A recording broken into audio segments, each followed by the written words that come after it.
ജാതനായിതു കൈകേയിസുതൻ പിറ്റേന്നാളും സുമിത്രാ പുത്രന്മാരുണ്ടായതിരുവരും അമിത്രാന്തകൻ ദശരഥനും യഥാവിധി ചെയ്തിതു ജാതകർമ്മം ബാലന്മാർക്കെല്ലാവർക്കും പെയ്തിതു സന്തോഷം കൊണ്ടശ്രുക്കൾ ജനങ്ങൾക്കും സ്വർണരത്നൗഘ വസ്ത്രഗ്രാമാദി പദാർത്ഥങ്ങൾ എണ്ണമില്ലാതോളം ദാനം ചെയ്തു ഭൂദേവാനാം വിണ്ണവർ നാട്ടിലുമുണ്ടായതു മഹോത്സവം കണ്ണുകളായിരവും തെളിഞ്ഞു മഹേന്ദ്രനും സമസ്ത ലോകങ്ങളും ആത്മാവാമിവങ്കലെ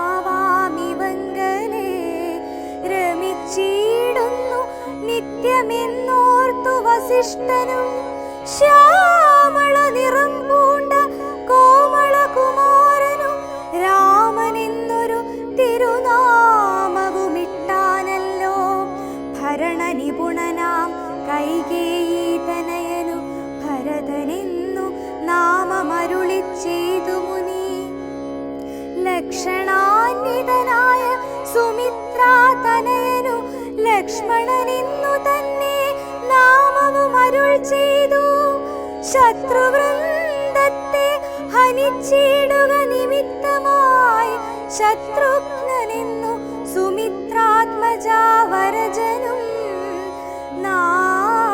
നാമധേയവും നാലു പുത്രർക്കും വിധിച്ചേവം ഭൂമിപാലനും ഭാര്യമാരുമായി ആനന്ദിച്ചാൻ സാമോദം ബാലക്രീഡാ തത്പരന്മാരാം കാലം രാമ ലക്ഷ്മണന്മാരും തമ്മിലൊന്നിച്ചു വാഴും ഭരത ശത്രുഘ്നന്മാരൊരുമിച്ചെല്ലാ നാളും മരുവീടുന്നു പായസാംശാനുസാരവശാൽ കോമളന്മാരായൊരു സോദരന്മാരുമായി ശ്യാമള നിറം പൂണ്ട ലോകാഭിരാമദേവൻ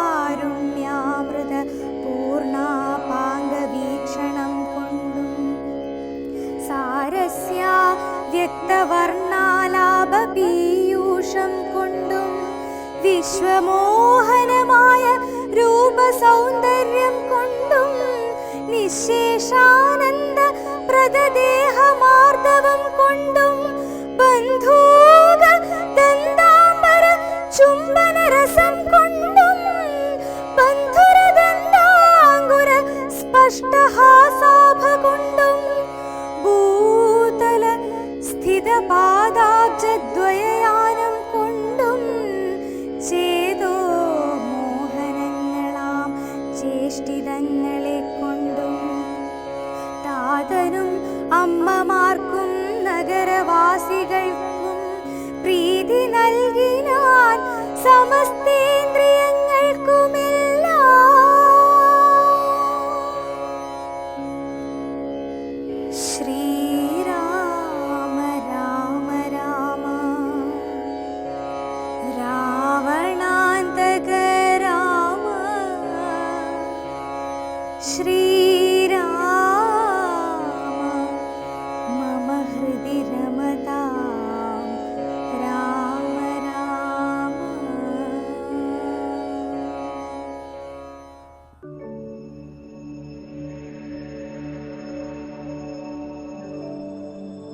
ഓം ശാന്തി.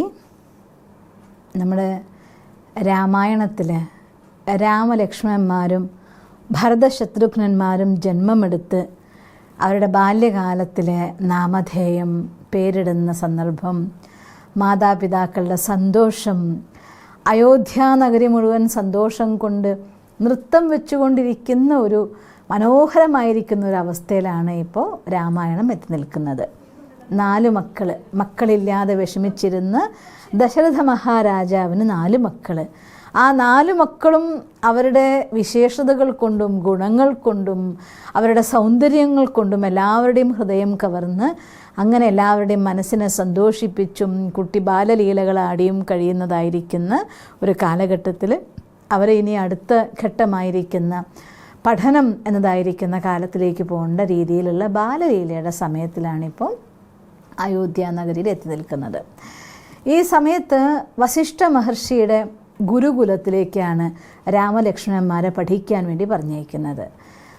ആ സന്ദർഭത്തിലും അതെ, ഇത്രയും കാലം കഴിഞ്ഞുണ്ടായ മക്കളായതുകൊണ്ട് തന്നെ ദശരഥ മഹാരാജാവിന് തൻ്റെ മക്കളെ ആരുടെ കൂടെയും പറഞ്ഞയക്കാൻ ഇഷ്ടമല്ല. നമ്മൾ കേട്ടിട്ടുണ്ടല്ലോ, ഗുരുകുലം എന്ന് പറഞ്ഞു കഴിഞ്ഞാൽ പണ്ടത്തെ കാലത്ത് രാജകുമാരന്മാരെ ഒരു രാജ്യം ഭരിക്കാൻ വിധം ശക്തമായ ശരീരവും ദൃഢമായിരിക്കുന്ന മനസ്സും അതേപോലെ തന്നെ കോമളമായിരിക്കുന്ന സംസ്കാരങ്ങളും വളർത്തിയെടുക്കുന്ന രീതിയിലാണ് ഗുരുകുലത്തിൽ കുട്ടികളെ വളർത്തിയിരുന്നത്. അപ്പോൾ അങ്ങനെ ഒരു വളർത്തണമെങ്കിൽ മാതാപിതാക്കളുടെ പാലനയിൽ, ആ ഒരു ലാളനയിൽ വളർന്നാലാവില്ല. വേണ്ട രീതിയിലുള്ളതായിരിക്കുന്ന കടുത്ത സാഹചര്യങ്ങൾ കടുത്ത രീതിയിലായിട്ടും എല്ലാ കാര്യങ്ങളും ചെയ്തും പഠിച്ചും ത്യജിച്ചും ത്യാഗവും പഠനവും ഒന്നിപ്പിച്ചു കൊണ്ടുവന്നാൽ തന്നെ വിവേകസമ്പൂർണമായിരിക്കുന്ന ഒരു രാജാവിനെ ഒരു രാജ്യത്തിന് സമ്മാനിക്കാൻ സാധിക്കും. പക്ഷേ ദശരഥ മഹാരാജാവിനെ സംബന്ധിച്ചിടത്തോളം തൻ്റെ മക്കളെ ഗുരുകുലത്തിലേക്ക് പറഞ്ഞയക്കാനുള്ള മനസ്സ് പോലും ഉണ്ടായിരുന്നില്ല. പക്ഷേ രാജാവാണ്, മര്യാദ പാലിച്ചേ പറ്റൂ. അതുകൊണ്ട് 12 വയസ്സായപ്പോൾ ഈ കുമാരന്മാരെ വസിഷ്ഠ മഹർഷിയുടെ ആശ്രമത്തിലേക്ക്, അവരുടെ തന്നെ കുലഗുരുവായിരിക്കുന്ന വസിഷ്ഠ മഹർഷിയുടെ ആശ്രമത്തിലാണ് കുട്ടികൾ പഠിച്ചതും വളർന്നതും ഒക്കെ. അന്നത്തെ കാലഘട്ടത്തിൽ ഒരു രാജകുമാരനെ വളർത്തുന്ന സമയത്ത് ഈ ഒരു രാജ്യം ഭരിക്കേണ്ട രാജകുമാരനാവുമ്പോൾ ആ രാജകുമാരന് ആ രാജ്യത്തിലെ ഓരോരുത്തരും ചെയ്യേണ്ട കാര്യത്തെക്കുറിച്ച്, എല്ലാ കാര്യത്തെക്കുറിച്ചും കൃത്യമായ നോളജ് ഉണ്ടായിരിക്കണം. കാരണം എന്തെങ്കിലും ഒരു തെറ്റ് സംഭവിക്കുമ്പോൾ അയാൾക്കൊരു ശിക്ഷ വിധിക്കേണ്ടതും രാജാവ് തന്നെയാണ്.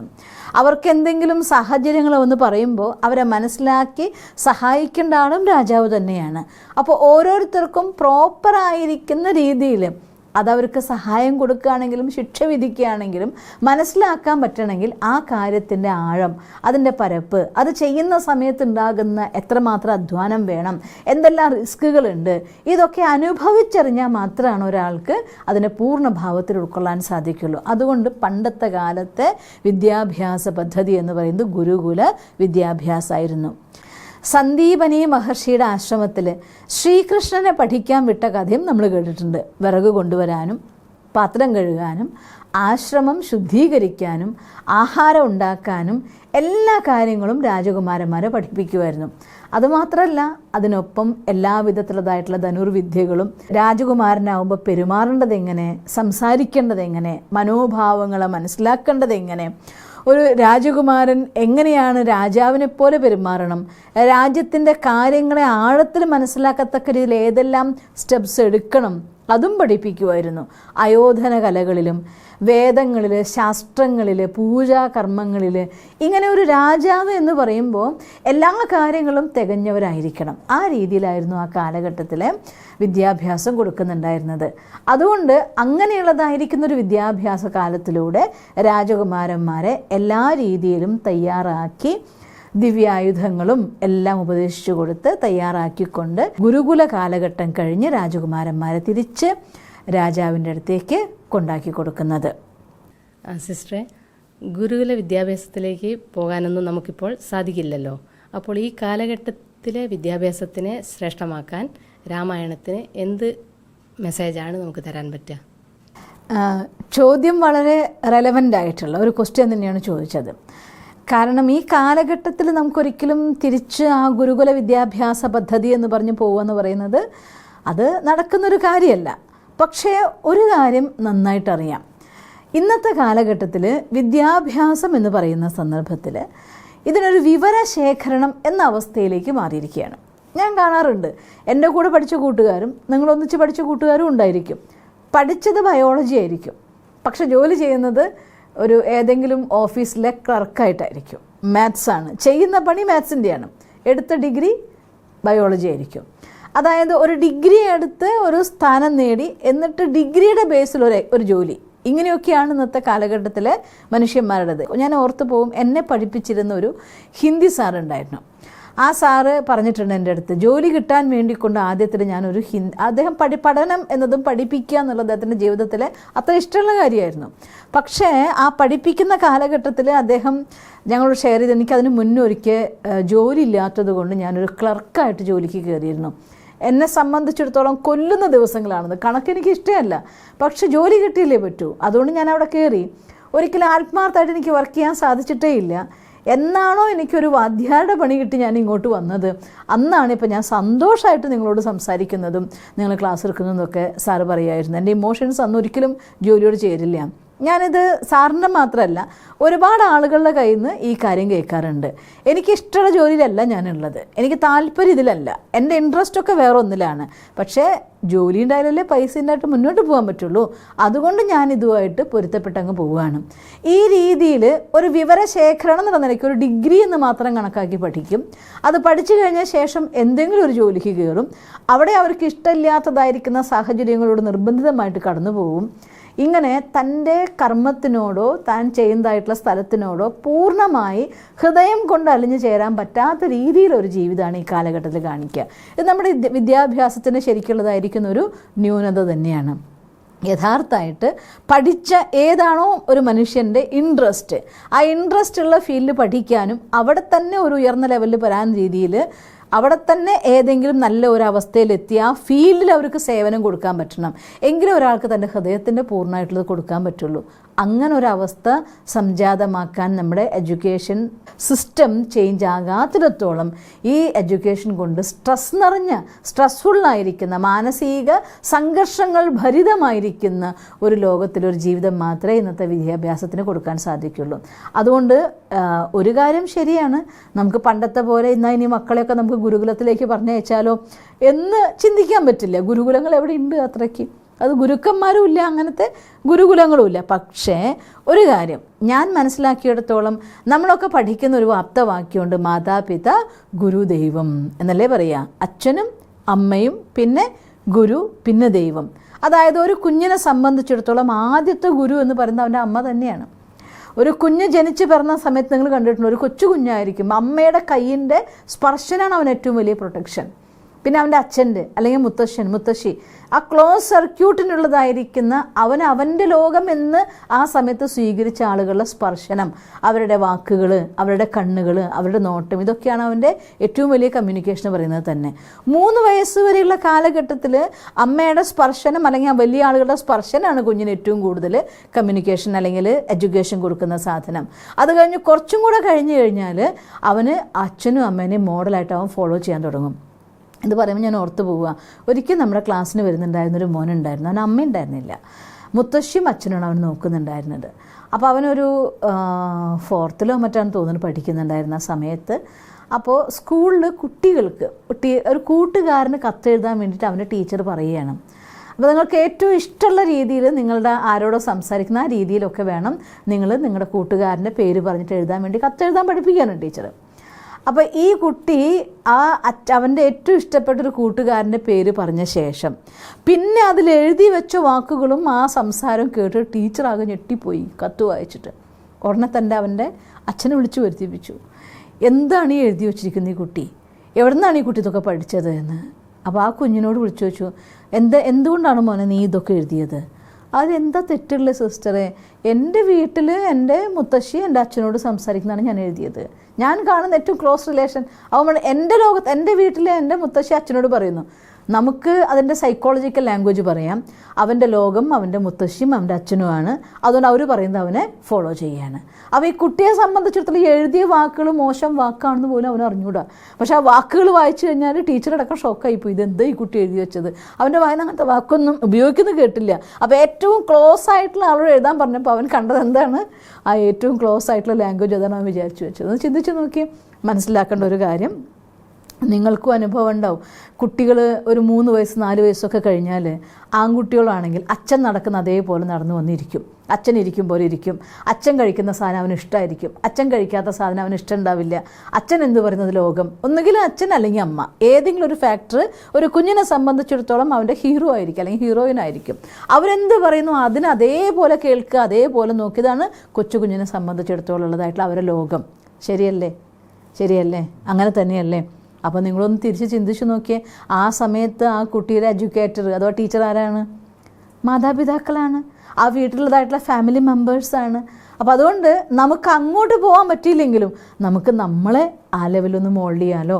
ഒരു കുട്ടിയെ നമ്മുടെ വീട്ടിൽ വരുമ്പോൾ നമ്മൾ ആദ്യം മനസ്സിലാക്കേണ്ടത് എൻ്റെ പെരുമാറ്റം, എൻ്റെ സംസാരം, എൻ്റെ വായന, അല്ലെങ്കിൽ ഞാൻ കാണുന്ന കാര്യങ്ങൾ, കേൾക്കുന്ന കാര്യങ്ങൾ, ഇതൊക്കെ സ്വാഭാവികമായിട്ടും കുട്ടീനെ വാർത്തെടുക്കുകയാണെന്നും ഇതൊക്കെയാണ് ശരി, ഇതൊക്കെയാണ് ചെയ്യേണ്ടത് എന്ന് കുഞ്ഞുങ്ങളെ മാതാപിതാക്കൾ മനസ്സിലാക്കിച്ചു കൊടുക്കുകയാണ് എന്നുള്ള കാര്യം സ്വയം നമ്മൾ ആദ്യം അറിയണം. ഞാൻ പലപ്പോഴും കണ്ടിട്ടുണ്ട് ചില കുട്ടികൾ, ഈ പെൺകൊച്ചുങ്ങൾ പ്രത്യേകിച്ചും ഒരു 5 വയസ്സോ 6 വയസ്സൊക്കെ ആയി കഴിയുമ്പോൾ ഈ ഒരു തോർത്തുമുണ്ടൊക്കെ എടുത്തിട്ട് സാരി ഉടുത്ത പോലെ എടുത്തിട്ട്, അഥവാ അവളുടെ അമ്മ അല്ലെങ്കിൽ അച്ഛൻ ചീത്ത പറയുന്ന ഒരാളാണെന്ന് വിചാരിക്കൂ, എന്തെങ്കിലും കാര്യമൊക്കെ ശാസിക്കുക അടിക്കുകയൊക്കെ ചെയ്യുമെങ്കിൽ ഈ കുട്ടി കളിക്കുക എങ്ങനെയായിരിക്കും അറിയോ? പാവേനെ കൊണ്ടുവച്ചിട്ട് വടി എടുത്തിട്ട് അവിടെ ഇരിക്കടി, നിങ്ങൾക്ക് എന്താ പറഞ്ഞാൽ മനസ്സിലാവില്ലേ, നീ ഇത് കുടിക്കാൻ തയ്യാറായിട്ടില്ലേ, നീ പഠിക്കാൻ തയ്യാറായിട്ടില്ലേ? ഇതൊക്കെ നിങ്ങളും കണ്ടിട്ടില്ലേ ദൃശ്യങ്ങൾ? അപ്പോൾ എന്താണ് അവിടെ നടക്കുന്ന ആക്ച്വൽ പ്രോസസ്സ്? അനുസരിക്കുന്നില്ലെങ്കിൽ അടിച്ചനുസരിപ്പിക്കൂ, മനസ്സിലാക്കുന്നില്ലെങ്കിൽ ചീത്ത പറഞ്ഞ് മനസ്സിലാക്കി വയ്ക്കൂ. ഇങ്ങനെയാണ് പെരുമാറേണ്ടത് എന്ന് ആ കൊച്ചു മനസ്സിലാക്കി വെക്കുകയാണ്. ആ കുട്ടി അവൻ്റെ സംസ്കാരത്തിൽ ഉറപ്പിക്കുകയാണ്. അപ്പോൾ അതുകൊണ്ട് ഒരു കാര്യം നമ്മൾ മനസ്സിലാക്കേണ്ടത്, നമ്മൾ നമ്മുടെ വീട്ടിലെ മക്കൾക്ക് എന്ന് കരുതിയിട്ട് പറഞ്ഞു കൊടുക്കേണ്ടതല്ല കേട്ടോ പറയുന്നത്. കാലഘട്ടം കുറച്ചൊക്കെ മാറി, കുട്ടികളുടെ മീഡിയയുടെ പ്രഭാവം കുറേ കൂടുതലാണ്. അതും പ്രഭാവം ഉണ്ടാക്കുന്നവരാരാ? നമ്മളെ പേരൻസ് തന്നെയല്ലേ. ഈ കൊച്ചു മക്കൾ കരയുമ്പോൾ അവരുടെ കരച്ചിൽ മാറ്റാൻ വേണ്ടിയിട്ട് അമ്മയ്ക്ക് വീട്ടിലെ പണി തീർക്കണം, അല്ലെങ്കിൽ അച്ഛനും വീട്ടിലെ കാര്യങ്ങൾ ചെയ്യണം. അപ്പോൾ 2 പേരും തിരക്കാണ്. ഈ കാലഘട്ടം അങ്ങനെയാണ്. അച്ഛനും ജോലിക്ക് പോകും, അമ്മയും ജോലിക്ക് പോകുന്നു, 2 പേർക്കും തിരക്കാണ്. കുട്ടിക്ക് കൂടി സമയം കൊടുക്കാനില്ല. അപ്പോൾ കുഞ്ഞിന് വേണ്ടിയിട്ട് അവൻ്റെ സമയം സ്പെൻഡ് ചെയ്യാൻ വേണ്ടി ഉണ്ടാക്കുക എന്താ? ഒന്നുകിൽ വീഡിയോ ഗെയിം. ഈ വീഡിയോ ഗെയിമിൽ എന്താ ചെയ്യുന്നത്? കാർ ഓടിക്കുക, കൊണ്ടുപോയിട്ട് ഇടിക്കുക, അല്ലേ, അല്ലെങ്കിൽ വെടിവെക്കുക. ഇതൊക്കെയല്ലേ ഈ വീഡിയോ ഗെയിംസ് കുട്ടികൾ കളിച്ചുകൊണ്ടിരിക്കുന്നത്. അവൻ്റെ മനസ്സിലേക്ക് യുദ്ധം ചെയ്യണം, വെടിവെക്കണം, അല്ലെങ്കിൽ ഇടിച്ചു കൊല്ലണം. ഇതൊക്കെയല്ലേ സംസ്കാരമായി പകർന്നു കൊടുക്കുന്നത്. അത് കഴിഞ്ഞിട്ട് അന്ന് നമുക്ക് കുഞ്ഞ് നേരം നോക്കാൻ നേരമില്ലാത്തത് കൊണ്ട് അവൻ്റെ മനസ്സിനെ മാറ്റാനായിട്ട് അന്നൊരു മൊബൈലിൽ പാട്ട് വെച്ച് കൊടുത്തു, അല്ലെങ്കിൽ വീഡിയോ ഇട്ട് കൊടുത്തു. കുട്ടി അത് കണ്ട് കുറച്ച് കഴിയുമ്പോൾ കുട്ടിയുടെ സംസ്കാരത്തിൽ അത് ഉറച്ചു. പിന്നെ കുഞ്ഞിന് ആഹാരം കഴിക്കണമെങ്കിൽ മൊബൈലിൽ പാട്ട് കാണണം, വീഡിയോ കാണണം. അപ്പോൾ അത് ശീലാക്കി മാറ്റി. കുട്ടി വേഗം ആഹാരം കഴിക്കില്ല വേണ്ടവർക്ക്. അതുകൊണ്ട് എന്ത് ചെയ്യും? മൊബൈലിൽ പാട്ടിട്ട് കൊടുത്തു, അല്ലെങ്കിൽ വീഡിയോ കാണിച്ചു കൊടുത്തിട്ട് കുഞ്ഞിന് ആഹാരം ഇങ്ങനെ കൊടുത്തുകൊണ്ടിരിക്കും. മെഷീൻ മെക്കാനിക് ഇതൊക്കെ നടന്നുകൊണ്ടിരിക്കുക ഇന്നത്തെ ലോകത്ത്. ഞാൻ ഈ പറയുന്ന കാര്യം ശരിയല്ലേ? ഇതിൻ്റെ റിസൾട്ട് എന്താ സംഭവിക്കുക? കുഞ്ഞിൻ്റെ ഉള്ളിലേക്ക് മൊബൈൽ അഡിക്ഷൻ, വേണ്ടാത്തതായിട്ടുള്ള കാര്യങ്ങൾ കണ്ടിട്ട് അതൊക്കെ ശരിയോ തെറ്റോ, എന്താ നടക്കുന്നത്, ഇതെന്തിനാ ചെയ്യുന്നത്, ഇതൊന്നും അറിയാതെ അനാവശ്യമായിരിക്കുന്ന ഒരുപാട് മെസ്സേജസ് കുഞ്ഞുങ്ങളുടെ മനസ്സിലേക്ക് അങ്ങ് ഇൻജക്റ്റ് ചെയ്യണം. അപ്പോൾ അതൊന്നും മാറ്റുക എന്നുള്ളത് ആര് ചെയ്യേണ്ട കാര്യമാണ്? നമ്മളല്ലേ ചെയ്യേണ്ടത്. പേരൻസ് അല്ലേ അത് മാറ്റേണ്ടത്. അപ്പോൾ നിസ്സംശയം നമ്മുടെ പേരൻസ് നമ്മുടെ വീടിനെ ഒരു ഗുരുകുലം പോലെ മൂല്യങ്ങൾ നിറഞ്ഞതാക്കി മാറ്റാമെങ്കിൽ, പിന്നെ ഒരു കാണുന്നത് വീടുകളിൽ ആൺകുട്ടികളാണെങ്കിൽ അച്ഛന്മാർ പറഞ്ഞു കൊടുക്കും മക്കളെടുത്ത്, മക്കളെ പാത്രം കഴുകി തുടയ്ക്കുന്നത് അമ്മയുടെ പണിയാണ്, നമ്മുടെ പണിയാണ്, ഇത് ബോയ്സ് ചെയ്യേണ്ടതല്ല. നമ്മുടെ ദിവസം സെൻറ്ററിൽ വരുന്നൊരു ചെറിയ മോനോട് കഴിഞ്ഞ ദിവസം പറഞ്ഞതാണ്, പാത്രം തുറക്കുന്ന സേവ പറഞ്ഞപ്പോൾ, സിസ്റ്ററെ അത് ബോയ്സ് ചെയ്യേണ്ടതല്ല, അത് ഗേൾസ് ചെയ്യേണ്ടതാണ്. ബോയ്സ് ചെയ്യേണ്ട സേവയ്ക്ക് ഞാൻ പോട്ടെ എന്ന് പറഞ്ഞാൽ ഓർമ്മിക്കുക. അപ്പം ഞാൻ ആരാ നിന്നോട് ഇതൊക്കെ പറഞ്ഞത്? അപ്പോൾ എൻ്റെ അച്ഛൻ പറഞ്ഞതാണ്. എന്ന് വെച്ചാൽ എന്താ അർത്ഥം? ഞാൻ പറഞ്ഞു, മോനെ നിൻ്റെ അച്ഛന് ചോറ് കിട്ടലുണ്ടാവില്ല. കാരണം സേവനം എല്ലാത്തിൻ്റെയും മഹത്വം മനസ്സിലാക്കിയേണ്ടേ പറ്റൂ.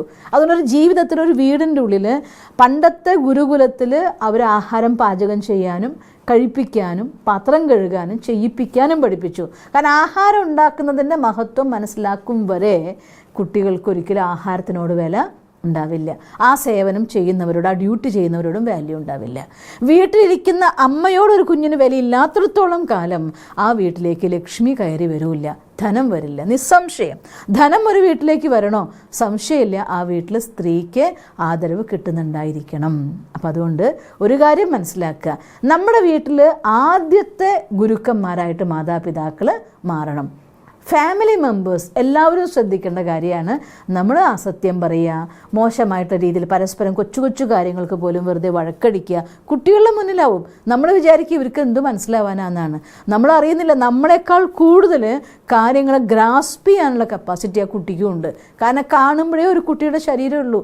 ആ കുട്ടി മുജ്ജന്മത്തിൽ എല്ലാ കർമ്മങ്ങളും ചെയ്തൊരു മുത്തശ്ശനോ മുത്തശ്ശിയോ ദേഹം വിട്ട് വന്നതായിരിക്കാം. ആത്മാവിനുള്ള എല്ലാ സംസ്കാരവും ഉണ്ട്. അതുകൊണ്ട് തന്നെ നിങ്ങളെക്കാൾ കൂടുതൽ കാര്യങ്ങൾ മനസ്സിലാക്കിയിട്ടുണ്ടാവും. പക്ഷെ ആ കാര്യം അങ്ങനെ അവൻ എക്സ്പ്രസ് ചെയ്യാൻ പറ്റില്ലായിരിക്കും. അവൻ്റെ സംസ്കാരമായിട്ടത് പുറത്തേക്ക് വരുന്നുള്ള കാര്യം ഉറപ്പാണ്. അപ്പോൾ അതുകൊണ്ട് നമ്മൾ ആദ്യത്തെ പഠനം എവിടെ നിന്ന് ആരംഭിക്കണം? നമ്മളുടെ വീട്ടിൽ നിന്ന്. നമ്മുടെ വീടിനെ ഒരു ഗുരുകുലാക്കി മാറ്റുക. എന്തായാലും എന്തൊക്കെ കാലഘട്ടത്തിൻ്റെ പ്രസക്തിയൊക്കെ പറഞ്ഞാലും ഒരു കാര്യം ഉറപ്പാണല്ലോ, ആദ്യത്തെ ഒരു 10 വയസ്സ് വരെയൊക്കെ കുട്ടികൾ മാതാപിതാക്കളുടെ പൂർണ്ണ നിയന്ത്രണത്തിലാണ്. പണ്ടാണെങ്കിൽ ഒരു 15 വയസ്സ് വരെ. ഇപ്പോൾ അതൊക്കെ കുറേ മാറിയിരിക്കണം. 10-12 വയസ്സാകുമ്പോൾ കുട്ടികളൊക്കെ ഫ്രണ്ട്സിൻ്റെ പ്രഭാവത്തിലേക്ക് പോകും. പക്ഷെ അത്രയും പ്രഭാവത്തിൽ പോകുന്നുണ്ടെങ്കിൽ നിങ്ങൾ അവരുടെ ഫ്രണ്ട്സ് ആവാത്തത് കൊണ്ടാണ്. അതുകൊണ്ട് എന്ത് ചെയ്യുക?